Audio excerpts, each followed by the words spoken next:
Bem-vindos ao The Debate. A discussão de hoje parte de um manuscrito que propõe uma tese bem provocadora. Que muitos dos nossos sofrimentos modernos, a ansiedade que nos paralisa, sabe? Aquele vazio existencial, a irritabilidade constante, não são apenas, sei lá, falhas de caráter ou desequilíbrios químicos. São, na verdade, sintomas de algo que o autor chama de idolatria funcional. É uma crise espiritual onde coisas legítimas, coisas boas, como trabalho, entretenimento ou relacionamentos, assumem o lugar de fonte última de segurança e de identidade. E a partir daí surge a questão central que a gente vai analisar, né? Essa estrutura de idolatria funcional é realmente a raiz principal e o diagnóstico mais preciso para tantas aflições psicológicas? Ou seria uma metáfora espiritual que, embora muito poderosa, arrisca simplificar indevidamente condições complexas que a psicologia e a neurociência já explicam com bastante evidência? Exatamente. E nesta nossa conversa eu vou sustentar que a tese da idolatria funcional é uma lente diagnóstica essencial e primária. Ela não busca negar a psicologia, mas sim ampliar o foco para revelar uma crise de governo espiritual por trás dos sintomas que tantas vezes a gente trata de forma superficial. E eu vou argumentar que, embora a dimensão espiritual seja, claro, relevante, enquadrar essas questões fundamentalmente como idolatria pode minimizar perigosamente as causas fisiológicas e psicológicas comprovadas. É uma abordagem que, na minha visão, deve ser vista como complementar e não como a fundação do diagnóstico. Para começar, acho que é crucial entender que o argumento central do material não é sobre comportamento, mas sobre governo. A luta contra a ansiedade ou a irritação na perspectiva do autor é como se a gente ficasse só aparando os galhos de uma árvore doente enquanto a raiz continua lá, intacta e apodrecendo. E essa raiz é o que ele chama de sede estrutural. A tese é que o ser humano foi criado dependente, com um desejo inato por algo eterno, por transcendência. O texto é bem claro ao dizer que a queda no Éden não criou essa sede, mas a distorceu. Foi uma declaração de autonomia que nos levou a tentar saciar essa sede em outras fontes, cavando o que o profeta Jeremias chamou de cisternas rachadas. Uma imagem poderosa para fontes que não conseguem reter a água, que nunca satisfazem. É aqui que nasce a tal da idolatria funcional. O problema, portanto, não é o videogame, o trabalho ou o descanso em si. O problema é a função que eles assumem. Quando algo criado se torna nosso refúgio absoluto, nossa anestesia constante, nossa fonte de valor, ele se torna um ídolo. Por isso, essa visão não é reducionista nem nega a medicina. Pelo contrário, ela amplia a lente para fazer a pergunta que a gente raramente faz. Quem ou o que está realmente governando esta área da minha vida? Olha, eu reconheço a profundidade e a beleza dessa metáfora, mas é preciso ter muita cautela ao transportá-la do campo espiritual para o diagnóstico clínico. O próprio autor adverte, e acho que este é o ponto de partida crítico para minha posição: nem todo sofrimento é idolatria, nem todo transtorno é espiritual. Existem fatores fisiológicos reais. O grande perigo da tese central, como eu vejo, é inverter um problema conhecido. Se antes, como o texto aponta, a gente corria o risco de medicalizar tudo, transformando problemas da alma em doenças, agora a gente corre o risco oposto, o de espiritualizar tudo. Enquadrar uma depressão clínica severa ou um transtorno de ansiedade generalizada primariamente como um problema de governo espiritual, isso pode gerar uma culpa imensa e paralisante no indivíduo que, na verdade, precisa de intervenção médica, terapêutica ou até farmacológica. A idolatria funcional é um conceito poderoso para a reflexão espiritual, sem dúvida, mas como ferramenta de diagnóstico primário, ela corre o risco de ignorar a complexa interação de neuroquímica, herança genética, traumas passados e fatores sociais que a ciência já documentou extensivamente como causas de transtornos mentais. A lente espiritual deve ser uma ferramenta no conjunto, uma camada de análise, mas não a principal e muito menos a única. Mas aí surge uma questão fundamental, que é o nosso primeiro ponto aqui de atrito. A origem dessa dependência. O material argumenta que a idolatria raramente começa como uma escolha consciente e deliberada. Na maioria das vezes, ela é uma herança. O exemplo de Abraão, que o autor usa, é central aqui. O pai dele, Terá, era um fabricante de ídolos.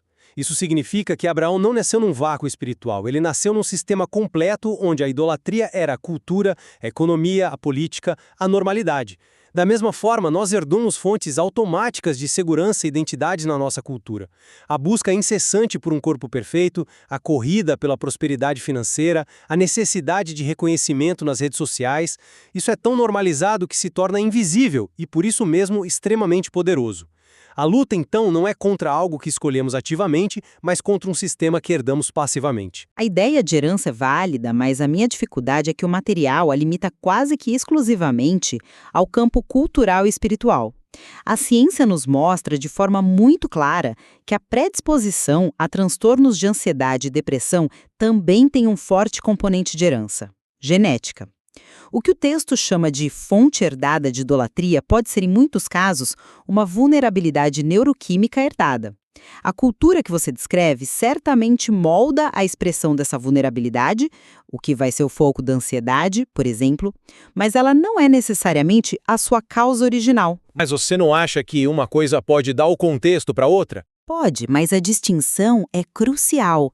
O exemplo de Terá é uma poderosa narrativa teológica sobre ruptura com sistemas opressores, mas não pode ser usado como um modelo clínico para explicar a etiologia de um transtorno de pânico. Como que esse modelo de herança cultural explica por que dois irmãos, criados na mesma família, na mesma cultura, imersos nos mesmos ídolos de sucesso, reagem de formas tão radicalmente diferentes ao mesmo estresse? Um desenvolve uma síndrome de burnout e o outro não. A genética e a biologia oferecem uma resposta mais precisa para essa variabilidade. Misturar essas categorias de análise pode nos levar a diagnósticos equivocados. Essa perspectiva biológica é fundamental, mas eu vejo a estrutura espiritual não como algo que a anula, e sim que a precede e a contextualiza. E essa herança cultural que eu mencionei molda algo ainda mais profundo, que é o nosso segundo ponto de debate. Como a gente constrói a nossa identidade? Se nascemos num sistema que nos diz faça para ser, estude para ser alguém, trabalhe para ter um nome, poste para ser visto, a fonte de segurança que herdamos está fundamentalmente quebrada. O autor argumenta que isso cria um vácuo de insegurança que os ídolos preenchem, prometendo a identidade que o sucesso, o reconhecimento ou até o ministério podem oferecer. É como um atleta que só se sente valioso quando vence. O que eu acho fascinante nessa tese é que o modelo bíblico que o material resgata inverte essa lógica. Tanto Adão, criado à imagem e semelhança, quanto Jesus no seu batismo, com a declaração "Este é o meu filho amado", tiveram sua identidade afirmada antes de qualquer performance, de qualquer feito. A tentação do inimigo, seja no jardim ou no deserto, é sempre a mesma. Se tu és, então prove. A idolatria se alimenta dessa necessidade de provar o próprio valor. Olha, com todo respeito, essa explicação não me convence como a explicação completa. Eu concordo inteiramente que a identidade baseada em desempenho é um estressor psicológico massivo. A psicologia secular chama isso de autoestima condicional há décadas, que é basicamente a crença de que o nosso valor como pessoa depende do nosso último sucesso ou da aprovação dos outros. O problema que eu vejo é a solução proposta no material como a única via fundamental. O texto sugere que a resposta definitiva é receber a identidade de filho. Sem dúvida, isso é transformador dentro de um quadro de fé específico, mas não é uma solução universalmente aplicável, nem a única forma de tratar o problema. Mas seria a mais profunda, uma que vai na raiz da questão, em vez de apenas gerenciar o sintoma. Aí é que está a questão. Ferramentas psicológicas, como a terapia cognitivo-comportamental, a TCC, trabalham justamente para desconstruir esses padrões de pensamento disfuncionais. A TCC não oferece uma nova identidade espiritual, mas ela nos dá ferramentas práticas para identificar e desafiar esse pensamento de só sou bom ser, permitindo que a pessoa construa uma autoestima mais incondicional. E isso é eficaz para qualquer pessoa, de qualquer crença ou sem crença alguma. O problema da identidade condicional é real e muito bem diagnosticado pela psicologia. A solução apresentada no material é poderosa, mas teologicamente restrita.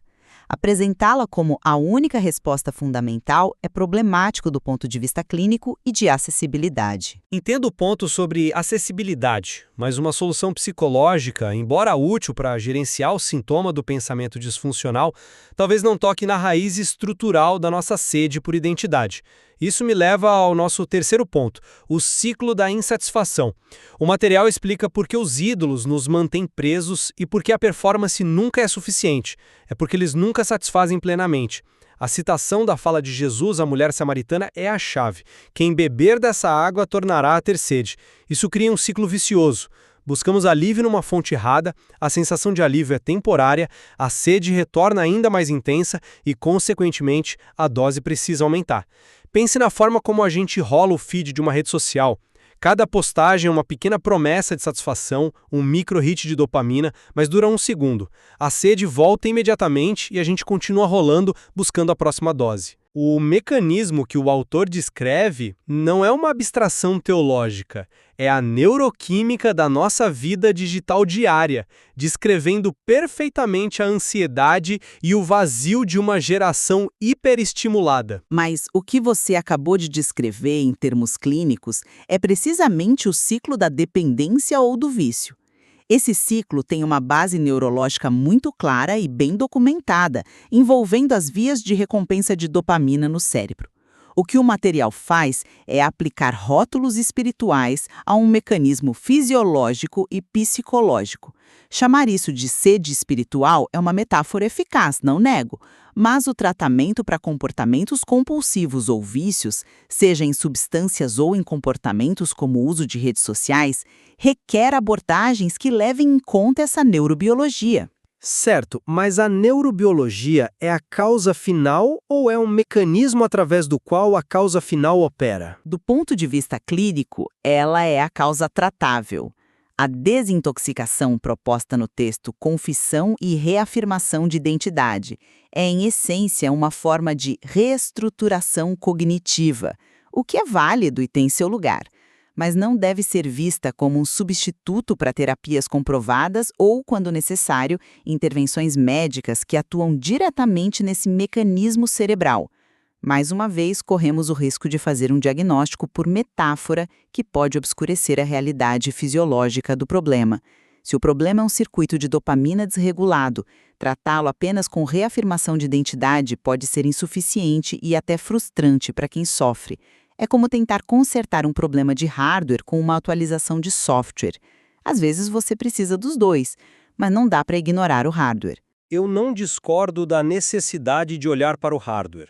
Minha posição, ao final, é que a análise da idolatria funcional não visa anular a medicina ou a psicologia, mas sim resgatar uma dimensão fundamental que foi esquecida na nossa cultura secularizada. Compreender a luta interna não apenas como um desequilíbrio químico, mas como uma questão de governo, de fonte e de adoração, oferece um caminho para uma liberdade que vai muito além do simples gerenciamento de sintomas. Ela toca na raiz da nossa identidade e da dependência estrutural com a qual, segundo o texto, fomos criadas. Trata-se de restaurar a ordem interna, o que, na minha visão, permite que as outras ferramentas, incluindo as médicas e terapêuticas, atuem em um terreno muito mais sólido e fértil. E eu concluo que a estrutura proposta no material é uma ferramenta valiosíssima para a autoanálise e o crescimento espiritual, podendo, de fato, complementar abordagens terapêuticas de forma muito rica e profunda. Contudo, é clinicamente problemático e potencialmente prejudicial insistir nela como a causa primária ou o diagnóstico fundamental para aflições psicológicas complexas. É crucial manter o equilíbrio que o próprio autor sugere no início, reconhecendo que muitos sofrimentos têm raízes firmes na fisiologia e na psicologia, e que tratá-los como tal é um ato de responsabilidade e cuidado, não de falta de fé ou de superficialidade espiritual. Ambos concordamos, então, que o material força uma reflexão necessária e urgente sobre as fontes nas quais buscamos refúgio e significado no dia a dia. Ele nos desafia a examinar o que a gente considera normal na nossa cultura, as coisas que fazemos no piloto automático. Sim, e a questionar o que realmente governa nossas vidas, nossas reações emocionais e nossas ansiedades mais profundas. A questão de qual lente oferece o diagnóstico mais completo ou se uma combinação integrada de ambas é o caminho mais sábio permanece aberta para a reflexão de quem nos ouve.